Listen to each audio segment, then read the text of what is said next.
नमस्कार। NDTV election carnival का काफिला जमशेदपुर पहुंच चुका है। दिल्ली से शुरू हुआ ये काफिला दिल्ली से उत्तराखंड, उत्तर प्रदेश और फिर बिहार होता हुआ झारखंड आया है। आज हम झारखंड के दूसरे शहर हजारीबाग के बाद जमशेदपुर पहुंचे हैं। जमशेदपुर इस इलाके की औद्योगिक नगरी है और इस शहर का एक नाम टाटा नगर भी है, क्योंकि इसे टाटा ने बसाया था और यहाँ पर टाटा के स्टील प्लांट के अलावा कई एक और औद्योगिक इकाइयाँ भी हैं। इस लोकसभा क्षेत्र की बात करें तो यहाँ से बीजेपी का यहाँ पर कब्जा है और पिछली बार यहाँ पर अभी के मुख्यमंत्री ने जेएमएम से उनका मुकाबला किया था, लेकिन तकरीबन 1.5 लाख वोटों से हारे थे। लेकिन अभी की स्थिति ये है कि कांग्रेस और जेएमएम का गठबंधन अभी तय नहीं कर पाया है कि इस लोकसभा सीट पर किसे चुनाव में लड़ाया जाए और किस दल को ये सीट दी जाए। जमशेदपुर से हमारे साथ खास मेहमान जुड़ रहे हैं। यहाँ पर स्वास्थ्य मंत्री बन्ना गुप्ता जी, जो कि यहाँ से विधायक भी हैं और यहाँ की सरकार में मंत्री भी हैं। बहुत बहुत स्वागत है बन्ना गुप्ता जी आपका। आप सवालों का सिलसिला सीधे शुरू करते हैं। बन्ना गुप्ता जी, चूंकि लोकसभा चुनाव है तो हम सीधे उसी से जुड़े सवाल आपसे लेते हैं।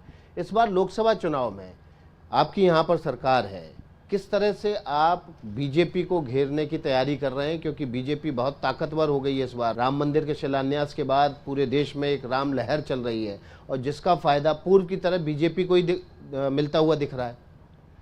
नहीं, निश्चित तौर पर मर्यादा पुरुषोत्तम श्री राम हम सबों में हैं, मेरे मन में भी हैं, तन में हैं, कन कन में राम हैं। और मैं कहता भी हूँ कि राम से बड़ा सामाजिक न्याय कोई हो नहीं सकता, पुरुषार्थ कोई हो नहीं सकता है। मेरा पूरा भारत धर्म स्थान है और मेरा राम तो मेरा हिंदुस्तान है। तो ये राम तो किसी पार्टी के नहीं हो सकते हैं, वो हर रग में राम है, धड़कन में राम है, कण में राम है, मेरे रोम रोम में राम है। इसलिए इसको पार्टी के हिसाब से आप नहीं देख सकते हैं। तो ये जो आपने अभी यहाँ पर कविता पाठ किया, क्या ये कविता आपने कांग्रेस के शीर्षस्थ नेतृत्व को सुना दी थी और इसी वजह से वो जब राम मंदिर का उद्घाटन होना था तो वहाँ रामलला के दर्शन करने नहीं पहुँचे? नहीं, रामलला का दर्शन वो एक श्रद्धा का विषय है, वो किसी राजनीति का विषय नहीं हो सकता है। हम यदि मर्यादा पुरुषोत्तम श्री राम को मानते हैं, यदि हम माँ दुर्गा को मानते हैं, तो कोई हमको गाइड क्यों करेगा? हमारी आस्था है, हमारी मनमर्जी है और हम अपने हृदय में राम को देख रहे हैं। हमारे तो मन में राम है, कन में राम है। इसलिए ये राजनीति का विषय नहीं है, ये आस्था और श्रद्धा का विषय है। चलिए ठीक है, हम आपकी बात को मान लेते हैं। अगर लोकसभा चुनाव में जनता यही बात मानकर अगर आपको वोट करती है या नहीं करती है तो वो साफ हो जाएगा। हम स्थानीय मुद्दों पर लौटते हैं। बन्ना गुप्ता जी, आप स्वास्थ्य मंत्री हैं और झारखंड का जो हेल्थ को लेकर इंडेक्स है उसमें काफ़ी पीछे स्थान है। क्या कुछ किया जा रहा है राज्य में स्वास्थ्य के स्तर पर काम करने के लिए? मुझे ये नहीं समझ में आता है कि आप लोग किस मानक के तहत ये बताते हैं कि इंडेक्स में हेल्थ जो है बहुत पिछड़ा है। आपने देखा होगा कि कोविड जब हुआ था और कोविड होने के बाद हमारी डबल इंजन की सरकार नहीं थी और हम लोगों ने बिना डबल इंजन के सरकार में भी हमने कोविड जैसी विश्वव्यापी बीमारी को पूरी हद तक लड़ा और उसके विरुद्ध में इतना बड़ा संक्रांत किया कि भारत सरकार को ये मानना पड़ा कि देश में तीसरे स्थान पर झारखंड राज्य आया। और हमने विपरीत परिस्थितियों में भी झारखंड के लोगों को, जहां पर हमारे पास एक भी आरटीपीसीआर लैब नहीं हुआ करता था और हम उसके लिए बंगाल और भुवनेश्वर जाते थे, बैकलॉग इतना लंबा होता था, आज हमारे राज्य में 17 आरटीपीसीआर लैब स्थापित हो गए। आज हमने कभी झारखंड ने नहीं देखा था कि कोबास 6800 मशीन लगेगी, वो भी 2-2 मशीन लग गई है। लोग बहुत पत्रकार भाई भी चिल्लाते थे जीनोम सीक्वेंसिंग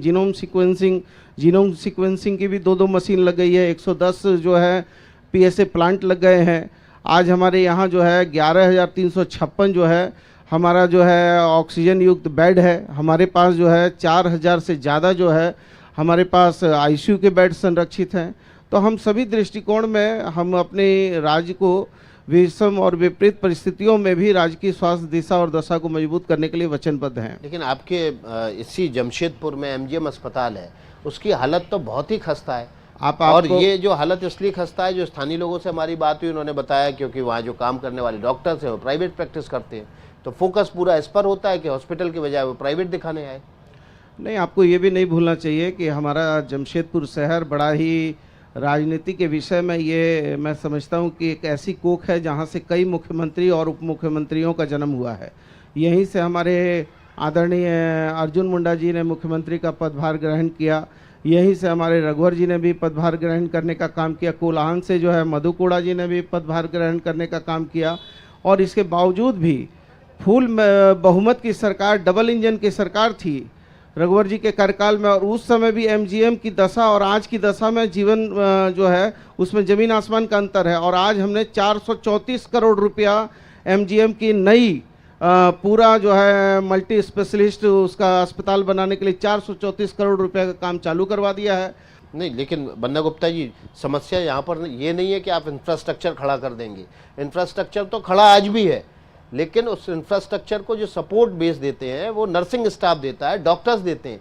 अगर वो प्राइवेट प्रैक्टिस करेंगे तो कैसे जनता को सुविधा वहाँ पर देंगे? नहीं, देखिए उसमें बेसिक चीज़ केवल प्राइवेट प्रैक्टिस नहीं है। बेसिक चीज़ ये है कि मैंने केंद्रीय स्वास्थ्य मंत्री आदरणीय मनसुख मांडविया जी से जब जब हमारी बैठक हुई तब मैंने इसके बेसिक मुद्दे पर बात उठाई कि एक प्रोफेसर एलिजिबल होता है 2 हमारे डॉक्टरों के लिए।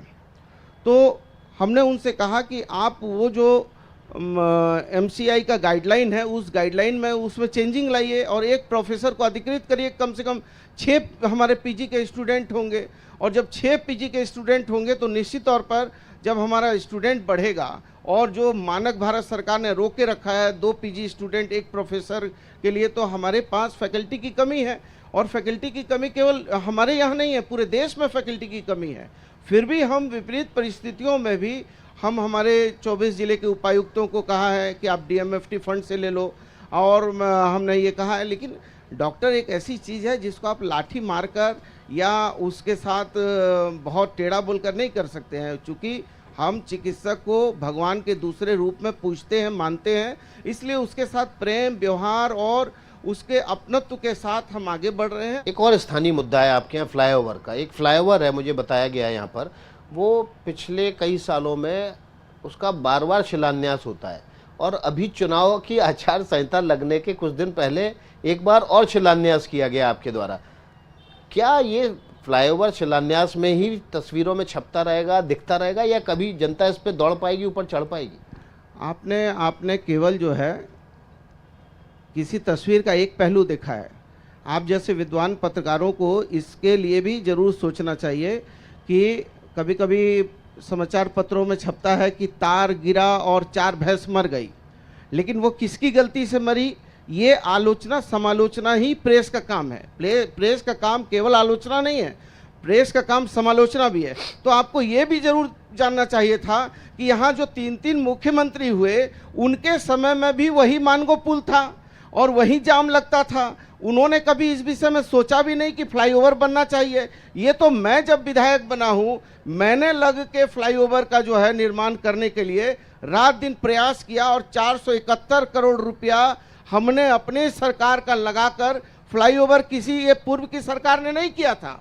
ये आप गलतफहमी में मत रहिए कि पूर्व की सरकार ने, भाजपा की सरकार ने यहाँ फ्लाईओवर किया, बल्कि फ्लाईओवर छोड़िए, मैं कहता हूँ जो डोबो पुल बना है वो डोबो पुल भी मैंने अपने कैबिनेट की अंतिम मीटिंग में डोबो पुल और 8 किलोमीटर का वो रास्ता पास किया था। ये अलग बात है कि वो जो है हमारी सरकार नहीं बनी और आदरणीय रघुवर जी ने फिर से उसको कैबिनेट में उसको नया डिजाइन लाकर उसको व्यवस्था खड़ी की। यही नहीं, जुगसलाई मेरा विधानसभा क्षेत्र नहीं है, और मैं 2008 में मैंने उसके विरुद्ध में लड़ाई लड़ा था ओवर ब्रिज का, और वो लड़ाई में मैं बहुत पिटाया भी था। और जैसे ही 2009 में मैं विधायक बना तो सबसे पहले मैंने ध्यान आकर्षण डाला, और उस पर सरकार ने जवाब दिया कि जुगसलाई फ्लाईओवर बनेगा, ओवर ब्रिज बनेगा। और फिर जो है ये हमारे रघुवर जी ने उसका शिलान्यास कर दिया और छोड़ दिया। लेकिन अभी जब मैं मंत्री बना, विधायक बना, तो मैंने लग के, यहाँ जितने लोग हैं पूछिए, मैंने लग के वो रुका हुआ काम चालू किया, और जुगसलाई का आज ओवर ब्रिज काम कर रहा है। सर्कस का टाइगर बोलिए, जंगल का टाइगर बोलिए, लेकिन इतना जरूर है कि हम शेर हैं, लेकिन आदमखोर ना थे, ना हैं और ना रहेंगे। हम शेर की तरह जेल से भी हमारा हेमंत सोरेन दहाड़ रहा है।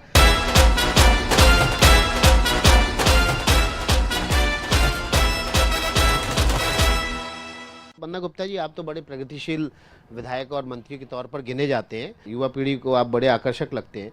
ये आप अपने जमशेदपुर में दो जमशेदपुर क्यों देखते हैं? एक वो जमशेदपुर जहां हम बैठे हुए हैं जो टाटा नगर है, और एक वो जमशेदपुर जो लगता है जैसे मुंबई में जाओ तो एक आलीशान अट्टालिकाओं वाली मुंबई और एक झोपड़पट्टी वाली। नहीं, ये अंतर क्यों है?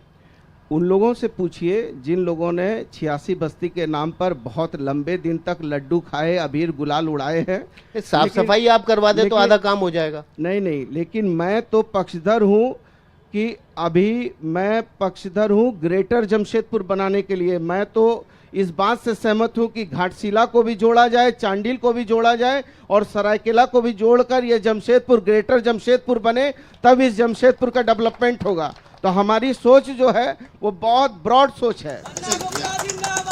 भ्रष्टाचार के आरोप में मुख्यमंत्री जेल चले जाएं, किस मुंह से आप जनता के सामने वोट मांगने जाएंगे? अरे भाई, आपको भी जेल भेजा जा सकता है, हमको भी जेल भेजा जा सकता है। जेल जो है, जो लाक्षागृह में जलते हैं वो ही सूरमा निकलते हैं। यदि दुर्योधन जो है लाक्षागृह में भीम और अर्जुन और ये लोग को नहीं भेजता तो फिर जो है हमारा श्याम बाबा जो है का जन्म नहीं होता। आप बोलने में बहुत माहिर है, इतिहास और महाभारत को बहुत वाकपटु हैं आप, तुरंत बात को मोड़ देते हैं। जनता सहमत है ना? ये देखिए, तो थोड़े से सवाल ले लिए जाए इनकी वाकपटुता पर। प्रभाकर जी, मंत्री जी से एक आग्रह होगा, स्वास्थ्य मंत्री हैं लेकिन उनके विभाग का मामला नहीं है, लेकिन राज्य में कई विश्वविद्यालयों में कुलपति नहीं है, जिसके कारण छात्रों को कई समस्या हो रही। इस पर आपकी सरकार का क्या मत होगा? मेरे छोटे भाई को मैं कहना चाहता हूं, कुलपति के ऊपर होता है कुलाधिपति, और कुलाधिपति गवर्नर साहब होते हैं, और गवर्नर साहब के अंडर में सारे विश्वविद्यालय आते हैं और वही उसके सर्वे सर्वा होते हैं। तो ये सवाल बेहतर होगा कि मुझसे ना पूछकर, मैं तो चूंकि सरकार का हिस्सा हूं, इसलिए जो भी गवर्नर साहब हमारे संवैधानिक गार्जियन हैं, अभिभावक हैं, उनका जो भी आदेश निर्देश होता है उसका अक्षरशः पालन करना राज्य सरकार की जवाबदेही है। लेकिन इमीडिएट बॉस उसके गवर्नर साहब होते हैं। जी बन्ना गुप्ता जी, एक महत्वपूर्ण सवाल, ऐसी चर्चा की जा रही है कि कल्पना सोरेन जो विधानसभा का चुनाव लड़ने जा रही हैं, विधायक बनते ही उनको मुख्यमंत्री की शपथ ली जाएगी, दिलवाई जाएगी, इसमें कितनी सच्चाई है? नहीं, मैं तो ये भी जानता हूं कि जिस दिन से ये सरकार का गठन हुआ तो हमारे मित्रों ने, भारतीय जनता पार्टी के हमारे साथियों ने उसी दिन से घोषणा किया, चूँकि उसमें बड़े बड़े ज्योतिषाचार्य मौजूद हैं, बड़े बड़े उसमें जो है कि दूरदृष्टि वाले ज्ञानी लोग मौजूद हैं। तो उन्होंने उसी समय से, जिस दिन से सरकार बनी, उसी दिन से घोषणा किया कि अमुक तारीख को सरकार गिरेगी, अमुक तारीख को सरकार गिरेगी। फिर उसमें बाई इलेक्शन हुए, 4 बाई इलेक्शन हुए, 4 बाई इलेक्शन में 3 बाई इलेक्शन में हमने भारी बहुमत से जीत हासिल की। और अब देखिए, लोगों को मुंगेरी लाल के हसीन सपने हैं, वो देखने की आदत है। अब कल्पना सोरेन के नाम में एक शिव गुफा छोड़ दीजिए।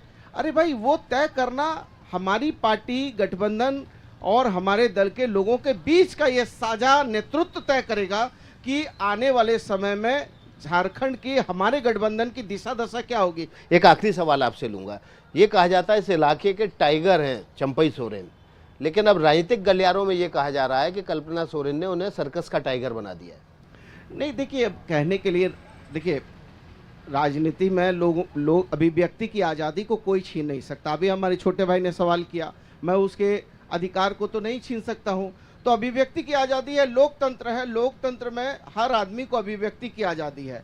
अब सर्कस का टाइगर बोलिए, जंगल का टाइगर बोलिए, लेकिन इतना जरूर है कि हम शेर हैं, लेकिन आदमखोर ना थे, ना हैं और ना रहेंगे। हम शेर की तरह जेल से भी हमारा हेमंत सोरेन दहाड़ रहा है।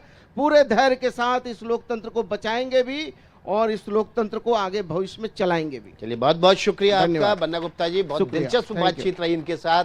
और जमशेदपुर को लेकर जिस तरह से इन्होंने डिफेंड किया, अपनी बातें रखी, अपने सपनों को साकार करने की बात कही, अगर वो वाकई में कर देंगे तो जमशेदपुर में जो 2 जमशेदपुर दिखते हैं वो दिखना बंद हो जाएंगे। छोटे से ब्रेक का वक्त है, ब्रेक के बाद फौरन लौटेंगे।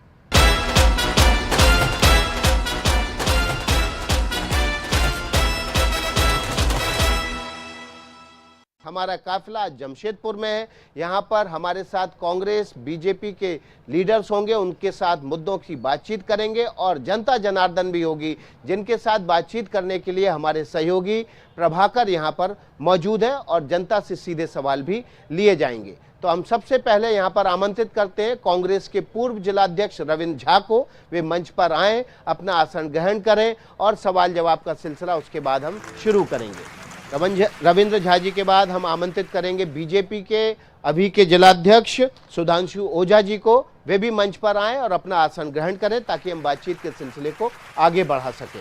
सुधांशु ओझा जी के बाद मैं आमंत्रित करूंगा चैम्बर ऑफ कॉमर्स के पूर्व अध्यक्ष मुरलीधर केडिया जी को, वे भी आए मंच पर, अपना आसन ग्रहण करें और उसके साथ ही हम यहाँ पर बातचीत का सिलसिला शुरू करेंगे ताकि यहाँ के स्थानीय समीकरणों के अलावा स्थानीय मुद्दों को भी समझ सकें और जनता की जो आकांक्षाएं हैं, इच्छाएं हैं, उनको अपने दर्शकों तक पहुंचा सकें। तो सवाल जवाब के सिलसिले को शुरू करते हैं हम, और यहाँ पर हमारे साथ हमारे कुछ खास मेहमान जुड़ चुके हैं। सबसे पहले हम बीजेपी के जिलाध्यक्ष उनसे बात करेंगे, ओझा जी से। मैंने सुना था कि बीजेपी चाहती थी कि हर जिले से तकरीबन 50 से 60 हज़ार लोग पहुँचें जो रामलला के दर्शन करें और रामनवमी तक ये टारगेट पूरा भी हो जाए। क्या वो टारगेट आपको भी मिला था और पूरा हो गया है? भारतीय जनता पार्टी राम की पार्टी है। लोग ऐसे कहते हैं कि राम की पार्टी ने, राम किसी की पार्टी के नहीं है, लेकिन कोई पार्टी ऐसा भी देश में है, वो है भारतीय जनता पार्टी, जो कहती है कि हम राम के लिए समर्पित हैं। राम से चाहता तो सब कोई है, लेकिन राम को कुछ देना भी होगा। राम के जो भक्त हैं, जो जंगलों में है, कंदराओं में है, गरीब के झोपड़ियों में है, उनके आस्था का केंद्र है। 500 साल से भारत के आस्था के जो बिंदु है राम, उसको तहस नहस कर दिया गया। और भारत में जो पहले जो सरकार थी, किसने तहस नहस किया था? भारत में जो भी आक्रमणकारी थे उन्हें 500 साल पहले तहस नहस किया। और वर्तमान में अंग्रेजों की आज़ादी के बाद से देश में जो शासन व्यवस्था आई, यह शासन व्यवस्था उन्हीं व्यवस्थाओं को मजबूत करने का काम किया। सुधांशु ओझा जी, रविंद्र झा जी आप पे सीधा आरोप लगा रहे हैं कि आज़ादी के बाद जिनकी सरकारें आई, देखिए देश गुलाम था, अंग्रेजों के जंजीर में जकड़ा हुआ था। हमारे पूर्वजों ने, कांग्रेस परिवार के जो हमारे पूर्वज थे, उन्होंने ये महसूस किया कि हमें आज़ाद हिंदुस्तान में सांस लेना है। तो आज़ादी की लड़ाई हम लोग लड़े, कांग्रेस के लोगों ने लड़ा और बरसों बरसों जेल में रहकर इस हिंदुस्तान को आज़ाद करवाया। निश्चित रूप से हिंदुस्तान की आज़ादी में सभी धर्मों का सहयोग रहा। हिंदू, मुस्लिम, सिख, ईसाई सबों ने अपना सहयोग दिया, सबों ने त्याग और बलिदान किया। उसके बाद हिंदुस्तान आज़ाद हुआ है। तो निश्चित रूप से लोकतंत्र है, लोकतंत्र में सर्वधर्म समान का नीति होता है और सभी धर्मों को सम्मान मिला। 70 वर्ष में जहां इस देश में सुई नहीं बनता था, एक समय ऐसा भी था। लेकिन बीजेपी कहती है राम को ही सम्मान नहीं मिला। देखिए, ये तो व्यावसायीकरण की बात है, राजनीतिकरण की बात है। राम सम्मान का चीज है, मर्यादा पुरुषोत्तम है, हर दिल में बसे हुए हैं, कण कण में बसे हुए हैं, हर सनातन धर्म को मानने वाला लोग। यहाँ तक कि आप देखिएगा कि जब जुलूस निकलता है हमारे यहाँ, तो बहुत मुस्लिम लोग भी कैंप लगाकर जो उसमें उस जुलूस में रहते हैं, उसको शरबत पिलाने का काम करते हैं। तो फिर ऐसा तो कुछ दिखता नहीं है। कांग्रेस के पास तो कोई मुद्दा ही नहीं बचा है। अगर ये सीट आपको मिल भी गई, कैसे आप वोट मांगेंगे, क्या दिखाएंगे? देखिए, अभी तक जो चर्चा चल रही है, ये सीट जेएमएम को जाएगा। और पहले ही हथियार डाल दिए? नहीं, एक्चुअली हमारे यहाँ जो गठबंधन का अभी फॉर्मूला तय हुआ है, उसमें ये सीट जेएमएम को जा रहा है। और चूँकि यहाँ एमएलए जेएमएम के ज़्यादा हैं और यहाँ पश्चिम में भी एमएलए सारे के सारे जो हैं वो जेएमएम के हैं, तो निश्चित रूप से ये सीट जेएमएम को जा रहा है। और जहाँ तक बात है, हथियार डालने की बात नहीं है।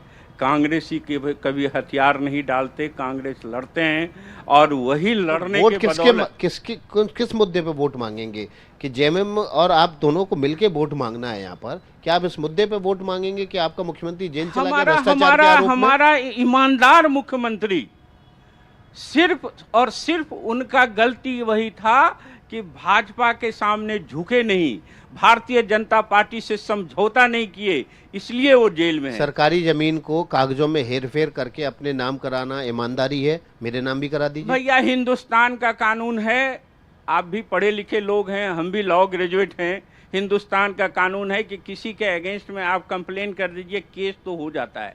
और आज की तारीख में जो स्थिति है, ये ईडी और सीबीआई वो केस तो बना देती है।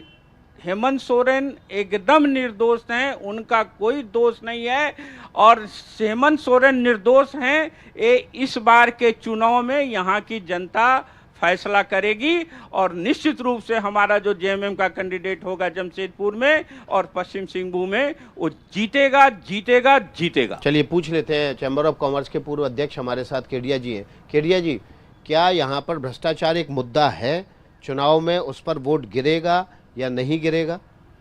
देखिए, भ्रष्टाचार तो मुद्दा देश में है, और भ्रष्टाचार के कारण ही देश पीछे रह रहा है। हम जितनी भी बातें कर लें, लेकिन हर विभाग में भ्रष्टाचार है, इस बात से कोई इनकार नहीं कर सकता है। लेकिन लोग यहाँ मानते हैं कि मुख्यमंत्री ने, पूर्व मुख्यमंत्री ने भ्रष्टाचार किया है। देखिए, यहाँ लोग माने उसके पहले कोर्ट माने। मामला चूंकि जब कोर्ट में लंबित है, क्योंकि हर व्यक्ति, जितने भी नेता हैं जिनके मामले कोर्ट में लंबित हैं, जो जेल में हैं, हर नेता कहते हैं मैं निर्दोष हूँ। लेकिन जो बार बार जोर दे के कहते हैं कि मैं निर्दोष हूँ, उनकी 3 महीना 4 महीना 6 महीना तक यदि जमानत नहीं होती है, तो जनता कैसे मान ले कि वो निर्दोष है? भ्रष्टाचार देखिए मुद्दा है। अब कांग्रेस भी इलेक्टोरल बॉन्ड में भ्रष्टाचार के मुद्दे को हवा दे रही है, कह रही यहाँ पर भी भ्रष्टाचार हुआ है, जिनको ठेके मिले, जिनकी जांचें चल रही थी, उन्होंने आपको पैसा दिया। देखिए, ऐसा है कि हमारे सांसद की संख्या देख लीजिए और हमारे चंदे का देख लीजिए, और इनके सांसद की संख्या देख लीजिए और इनके चंदे का देख लीजिए। सांसद से चंदे की संख्या क्या लेना देना? एक मिनट, दर तो तय होता है साहब। जो जितनी बड़ी पार्टी, जितना बड़ा देश की राजनीति में योगदान, लोग चंदा उस रूप में देते हैं। हमसे प्रति सांसद 3 गुना ज्यादा इनको पैसा मिला है। अब तक तो लुका छुपा के केवल ब्लैक मनी रखते थे, सारा ब्लैक मनी इनके पास रहता था। अब तो है कि मोदी जी लाएं इलेक्टोरल बॉन्ड। कमी किसी में हो सकती है, नियत में खोट नहीं हो सकती है मोदी जी का। और उन्होंने पारदर्शी तरीके से यह तय किया कि आप जो चंदा देंगे वो सरकारी रिकॉर्ड में रहेगा, ब्लैक मनी के काम नहीं चलेगा। मोदी जी की गारंटी है, ये देश में चोरी नहीं चलेगी, जो चोर होंगे वो पकड़े जाएंगे। कल आज पकड़ा है या कल पकड़ा है। कैसे भाई, कैसे जवाब देंगे आप? इलेक्टोरल बॉन्ड पे भी इन्होंने तर्क गढ़ लिए। भैया क्या बताऊं, हंसी आती है। मोदी जी 2014 के चुनाव के पहले जब अपने वक्तव्य को रखते थे, तो सबसे पहले कहते थे कि 100 दिन में अच्छे दिन आ जाएंगे, 100 दिन में अच्छे दिन आ जाएंगे, काला धन हम वापस लाएंगे। और काला धन जब वापस आ जाएगा भैया, तो हर एक व्यक्ति के खाते में, हिंदुस्तान के हर एक नागरिक के खाते में 15-15 लाख चले जाएगा। लोगों से पूछ लेते हैं अच्छे दिन आए कि नहीं आए। अभी दूध का दूध और पानी का पानी हो जाएगा, ठीक है ना? उसके बाद दूसरे सवाल ले लेंगे। प्रभाकर जी, पूछ लीजिए, क्या अच्छे दिन आए? अच्छे दिन का मुद्दा था, तो मेरा इतना ही कहना है कि बेहतर दिन आ गए हैं, अच्छे दिन इज वर्क इन प्रोग्रेस। ये जो इलेक्ट्रल बॉन्ड का जो किस्सा है, ये अब तक का इंडिया का सबसे बड़ा स्कैम है जो हम आज देख रहे हैं। तो ये जो बीजेपी पार्टी है, ये अलायंस कंपनी जो बीफ एक्सपोर्ट कंपनी है इंडिया की, ये बीजेपी को चंदा करती है और बीजेपी इस पर कोई सवाल नहीं करती है। केडिया जी, आप मानते हैं अच्छे दिन आ गए? आप तो व्यापारी हैं, व्यापारी सबसे पहला। मैं तो वैसे पेशे से अधिवक्ता हूँ। अच्छे दिन आए या नहीं आए, यदि आप लोग 30 साल 40 साल पहले की बात याद होगी आप लोगों को, लाइन लगना होता था राशन लेने के लिए, लाइन लगना पड़ता था पेट्रोल लेने के लिए, और लाइन लगना पड़ता था गैस लेने के लिए। आज अच्छे दिन नहीं आए तो आपको घर बैठे राशन पहुंच जाता है, घर बैठे गैस पहुंच जाता है। तो ये अच्छे दिन तो आए हैं। महंगाई की बात, बेरोजगारी की बात करते हैं, हम समझते हैं कि महंगाई और बेरोजगारी की बात वो लोग करते हैं जिन लोगों के पास रोजगार की सुविधा नहीं है। आप यदि एक बात देखेंगे कि आपको काम करने के लिए आदमी नहीं मिलता है, लेकिन बेरोजगारी है। आज महंगाई है, लेकिन बाजार में आप चीजों आप ये की- कह रहे हैं कि जो घर घर राशन मिलने लगा है उसकी वजह से कामगार आदमी नहीं मिल रहा है? नहीं, मैं ये नहीं कहता कि घर घर राशन मिलने लगा इसलिए कामगार आदमी नहीं मिलता, लेकिन मुफ्त में जो राशन मिल रहा है उसके कारण भी कामगार के लिए आदमी नहीं मिल रहे हैं। जी चलिए ठीक है। अब झा साहब मैं आपसे सवाल पूछूंगा। आपकी सरकार है, यहाँ पर मिली जुली सरकार है, यहाँ पर जो मुद्दा है एयरपोर्ट का, एयरपोर्ट बन जाना चाहिए, औद्योगिक नगरी है, क्यों नहीं है एयरपोर्ट, और आपकी सरकार इस पर क्या कदम उठा रही है? यहाँ बहुत सारे लोगों से हमने बात की, सब कह रहे थे एयरपोर्ट का काम शिलान्यास होने के बाद से अटका हुआ है क्योंकि राज्य सरकार से कुछ एनओसी बाकी है। निश्चित रूप से एयरपोर्ट बहुत बड़ा रिक्वायरमेंट है। एनओसी क्यों नहीं मिल रही है? आपकी तो सरकार है। एनओसी का जहाँ तक बात है, राज्य की सरकार प्रयास कर रही है, उसमें हम मतलब कि हमारे सांसद भी बहुत प्रयास किए हैं। मैं पार्टी लाइन से अलग हो हट के कहना चाहता हूँ, लेकिन निश्चित रूप से कहीं ना कहीं सेना की बात आ जा रही है, कहीं ना कहीं फॉरेस्ट की बात आ जा रही है, उसमें थोड़ा समय लगता है, लेकिन उम्मीद है कि बहुत जल्द एनओसी राज्य सरकार की तरफ से भी हो जाएगा, और जो भी अड़चन है केंद्र सरकार भी प्रयासरत है उसमें वो आपकी तरफ से। देखिए तमाम राज्यों में तो फटाफट एयरपोर्ट बन भी गए, उड़ानें भी हो गई। वहाँ डबल इंजन की सरकार है। देखिए ऐसा है कि ढालबुमगढ़ में जहाँ एयरपोर्ट बनने का प्रस्तावित है, जहाँ वहाँ हम गए हैं, अपनी मोटरसाइकिल से पूरे परिसर को घूमे हैं। द्वितीय विश्व युद्ध में लड़ाई लड़ने के लिए अंग्रेजों के द्वारा वो एयरपोर्ट डेवलप किया गया था, और उसका भारत में भी सेना कोई उपयोग नहीं करती कि वहाँ का जो सरफेस है टूटा फूटा है। ग्रामीण लोग आसपास के गांव में जाने के लिए उस सरफेस से उपयोग करते हैं, टूटी फूटी रास्तों पर पूरा इलाका सरफेस है। और वहाँ को एयरपोर्ट बनाने के लिए बिहार, बंगाल, उड़ीसा, झारखंड, बंगाल और उड़ीसा इसका एक बहुत बड़ा हब है जो उसके लिए उपयोगी है, आर्थिक रूप से भी वो फायदेमंद है। लेकिन झारखंड की जो सरकार वर्तमान में है, इन्होंने भारत सरकार को एनओसी लेके उसमें नंबर जोड़ दिया लास्ट में कि एलिफेंट कॉरिडोर वहां है। अब ये आप फाइल तो फंसा दिए आप। नहीं ऐसी बात नहीं है भैया, वहां से 66 किलोमीटर दूर एलिफेंट कॉरिडोर है। आप कौन है जिम्मेवार उसका? ये चाहते हैं कि भारत सरकार पैसा दी, विकास हो, क्योंकि इनकी पार्टी विकास के विरोधी है। जवाब दीजिए झा साहब। देश में गरीबी इनके सहारा दया। राम मंदिर का निर्माण करा दिया आपने, और भी बहुत सारी चीजें आप गिनाते हैं, समान नागरिक संहिता लागू करने की आपने बात कह दी, 3 तलाक भी आप उपलब्धि गिनाते हैं। अब ये तो सब राष्ट्रीय मुद्दे हैं, स्थानीय मुद्दे क्या हैं? किस दम पर आप वोट मांगेंगे कि हमारे सांसद को यहाँ से जिता के भेजिए जमशेदपुर के लिए? क्या किया उन्होंने? देखिए अपने जो जमशेदपुर लोकसभा क्षेत्र है, इस शहर के अलावा एक बहुत बड़ा भूभाग ग्रामीण क्षेत्र में है। एक पूरे लोकसभा का एक छोटा सा इलाका है जो शहर में है, बाकी ग्रामीण है। यहाँ की जमीन उपजाऊ नहीं है, पठारी क्षेत्र है जमशेदपुर। और जब गांव में आप जाएंगे, पूरे नक्सल प्रभावित क्षेत्र थे। हर ब्लॉक, हर गांव आज से 10 साल पहले कोई जाता नहीं था, क्योंकि मैं अपने व्यापार के चलते घुमा हूँ इसलिए जानता हूँ। उस समय के फिजा और आपके फिजा में बदली हो गया। उस समय आप गाड़ी से जा नहीं सकते थे, पुलिस पेट्रोलिंग होती नहीं थी, सीआरपीएफ नहीं जा पाती थी। आप देखेंगे, आप जंगल यहाँ भी देखेंगे, जहाँ नक्सल उग्रवाद था वहाँ हर जगह पुलिस पिकेट बन गया। जो ग्रामीणों का नक्सल शोषण करते थे, उनके रोजगार मारते थे, उनको जबरदस्ती अपने दल में शामिल कर लेते थे बगैर उनके इच्छा का फोर्स से, तो सारे चीज बंद हो गए हैं। हर ग्रामीण क्षेत्र में जाइए, जंगल में जाइए, आपको हर जगह रोड मिलेगा। भारत सरकार की जितनी नागरिक सुविधाएं हैं जनता के लिए, जितने एक एक आदमी को कैंपिंग करके उनके गांव को लोगों को जोड़ के सारे भारत सरकार की योजनाओं का लाभ ग्रामीण क्षेत्रों में हम लोग दे रहे हैं। इतनी सारी चीजें गिना दी आपने। कांग्रेस जेएमएम तो कैसे चुनाव लड़ पाएगी भाई? इन्होंने तो उपलब्धियां राष्ट्रीय स्तर पे भी हैं, स्थानीय स्तर पे भी। भैया मैं आपको बताऊं कि पिछले चुनाव में कोल्हान क्षेत्र है, इसमें 3 जिला पड़ता है, जमशेदपुर पूर्वी, जमशेदपुर पश्चिमी और सरायकेला खरसावां। इनका एक भी विधायक नहीं जीता।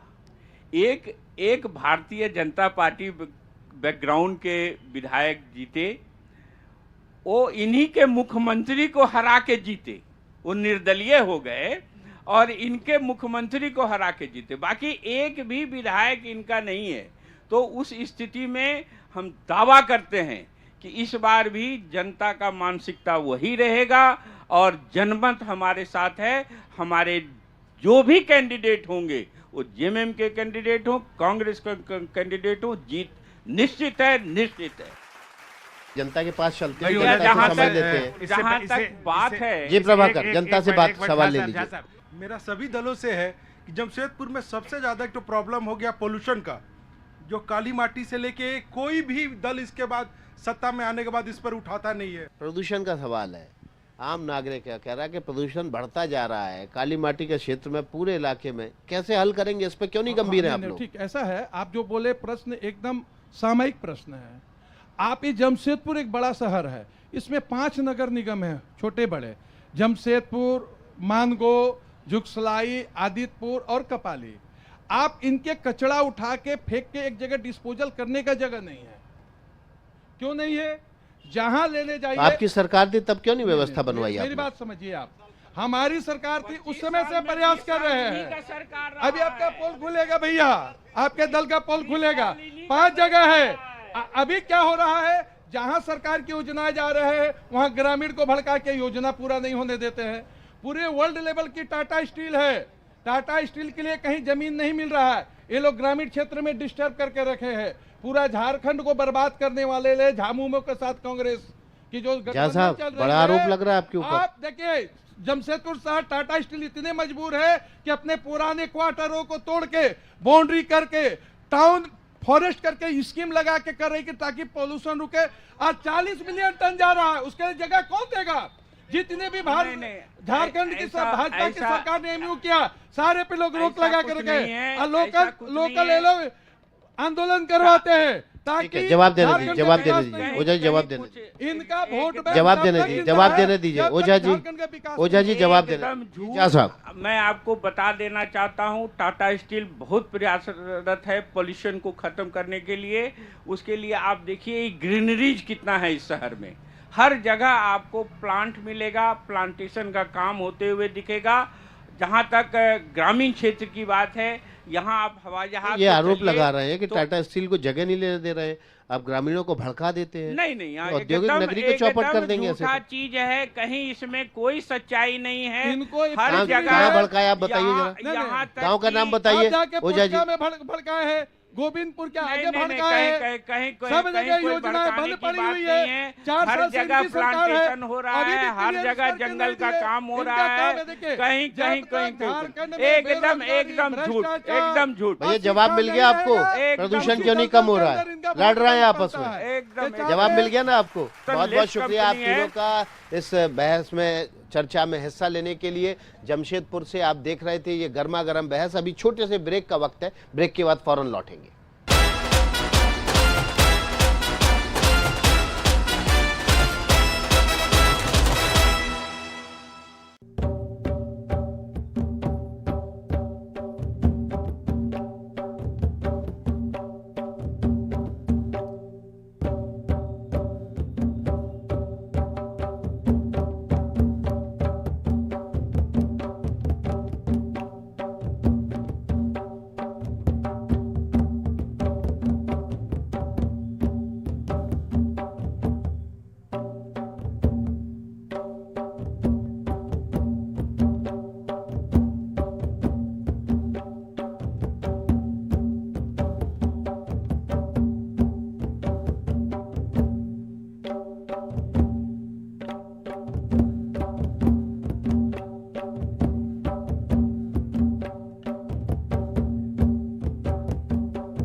एनडीटीवी का इलेक्शन कार्निवल आज जमशेदपुर में था, कल मुलाकात होगी रांची में। जरूर देखिएगा एनडीटीवी इलेक्शन कार्निवल।